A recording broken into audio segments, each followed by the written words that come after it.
ఆంధ్రప్రదేశ్కి వస్తే medical college విషయంలో ఆంధ్ర అధికార పార్టీ ప్రతిపక్షాల మధ్య పీపీపీ అని చెప్పి గవర్నమెంట్ చెప్తుంది. అధికార పార్టీ పీపీపీకి వ్యతిరేకం అని చెప్పి ప్రజల్లోకి వెళ్తామని చెప్పి కోటి సంతకాలు సేకరణ చేస్తున్నారు. ఏదైతే మెడికల్ కాలేజీలు ఉన్నాయో ప్రభుత్వం నిర్వహించాలనేది వైసీపీ చెప్పి ఆ మెడికల్ కాలేజ్ ఎపిసోడ్ మీద మీ కాంగ్రెస్ పార్టీ స్టాండ్ ఏంటి? డబుల్ ఇంజన్ సర్కారు పైన ఉన్న ఇంజన్ ఏమో మెడికల్ కాలేజీలు ఇచ్చింది.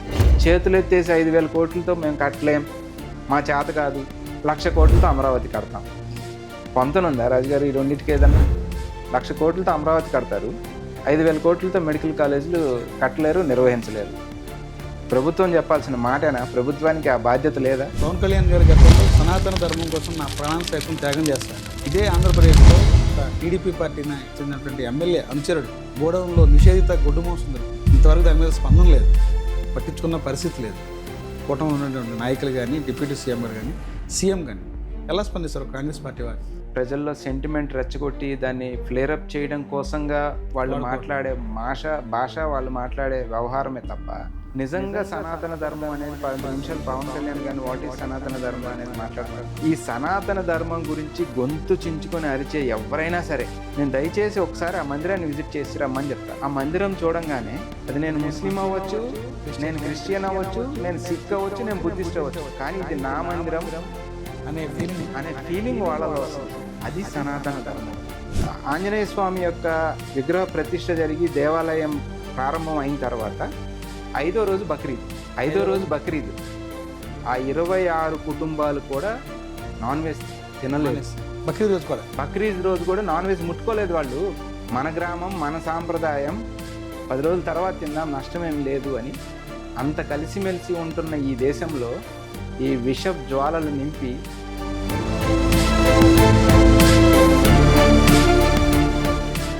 బహుశా లోకేష్ గారికి అవగాహన ఉండి మాట్లాడారో అవగాహన లేక మాట్లాడారో నాకు తెలియదు. కానీ మొన్న అమిత్ షా గారు చెప్పారు, ఇక్కడ ఇండస్ట్రీస్ పెట్టడానికి ల్యాండ్ లేదు, ఇప్పుడు మమ్మల్ని గెలిపిస్తే కొత్తగా సాఫ్ట్వేర్ కంపెనీస్ తీసుకొస్తాము, ఇక్కడ డెవలప్ చేస్తాం. 20 సంవత్సరాలు ఎన్డీఏ ప్రభుత్వం, 11 సంవత్సరాలు కేంద్ర ప్రభుత్వం. ఈ డబుల్ ఇంజన్ సర్కార్ ఇప్పుడు గెలిపిస్తే మేము దాన్ని డెవలప్ చేస్తామంటే అట్లే ఉంది ఆంధ్ర రాష్ట్ర పరిస్థితి కూడా. డబుల్ ఇంజన్ సర్కార్ అనేది వాడటానికి బాగుంది తప్ప ఇగో ఈ ప్రాజెక్ట్ మీకు కంప్లీట్ చేసి ఇచ్చాం, అలానా ప్రాజెక్ట్ చెప్పమనండి. ఇప్పుడు వరకు ఒక్క ప్రాజెక్ట్ లేదు. ఎందుకు మద్దతు ఇస్తున్నారు? ఎందుకు డబుల్ ఇంజన్ సర్కారు? ఎందుకు కూటమి?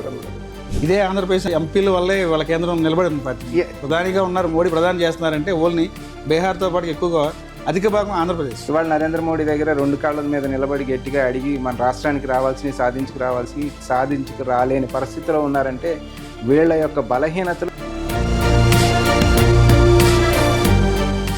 సరే, ఆంధ్రప్రదేశ్లో సంక్షేమ అభివృద్ధి 2 కళ్ళలాగా దూసుకుపోతుందంట. నిజంగా మీకు ఏమన్నా ఆంధ్రప్రదేశ్లో ఆ 2 కళ్ళలాగా దూసుకుపోయి కనపడుతుంది? కూటమిలో ఉన్న జనసేన కార్యకర్తలు, జనసేన నాయకులకు కూడా ఆ దూసుకుపోవడం అనేది కనపడట్లేదు అనుకుంటా.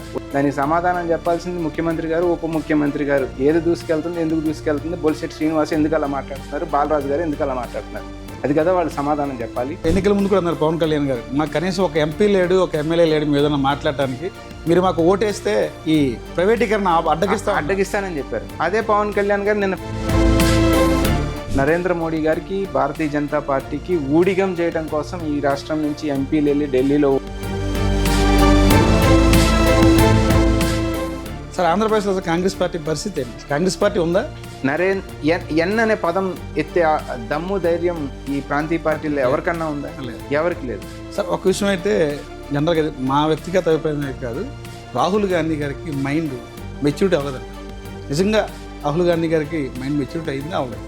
మేము ప్రజల గురించి ఆలోచించుకుంటా, ప్రజల గురించి మాట్లాడుకుంటా, ప్రజల గురించి పోట్లాడుకుంటూ వెళ్తున్నాం. కానీ అతను స్ట్రాటజీస్లో చాలా ఆరితేరిన తెలివిగా మా ఓటు శాతం పెరిగింది ఆంధ్రాలో, వచ్చి తెలంగాణలో పెట్టుకున్నారు. రాష్ట్ర ప్రభుత్వం కూడా ఖజానా లేదు, డబ్బు లేని పరిస్థితి అంటారు.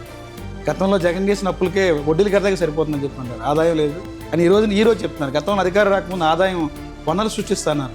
ఎకానమీ గురించి నాకు పూర్తి అవగాహన ఉంది. 15 సంవత్సరాల ప్రతిపక్ష నాయకుడిని, 15 సంవత్సరాల ముఖ్యమంత్రిని, దీన్ని ఏం చేస్తే ఈ రాష్ట్రాన్ని గాడిలో పెట్టగలను నాకు తప్ప ఈ ఆంధ్రప్రదేశ్ రాష్ట్రంలో ఎవరికీ తెలీదు అని కదా చంద్రబాబు నాయుడు గారు చెప్పుకుంటున్నాం. సార్, ఆంధ్రప్రదేశ్ సంబంధించిన క్యాపిటల్ అయితే ఉందో అమరావతి రాజధాని అనేది కూటమి వల్లే సాధ్యమవుతుంది, అది మేమే మనమే నిర్మిస్తామని చెప్పి మొన్న 2వసారి ప్రధానమంత్రి గారు శంకుస్థాపన చేసినప్పుడు పునర్నిర్మాణం అని చెప్పి ఆ రోజున చెప్పారు. 29 కల్లా ఒక ఆకారం తీసుకొస్తారు. ఇదే ప్రధాని అక్కడ శంకుస్థాపనకు 2015లో 16లో శంకుస్థాపనకు వచ్చినప్పుడు మాట్లాడింది. 2019లో ఆయన మాట్లాడింది. శంకుస్థాపనకి అతనే వచ్చి మాట్లాడింది.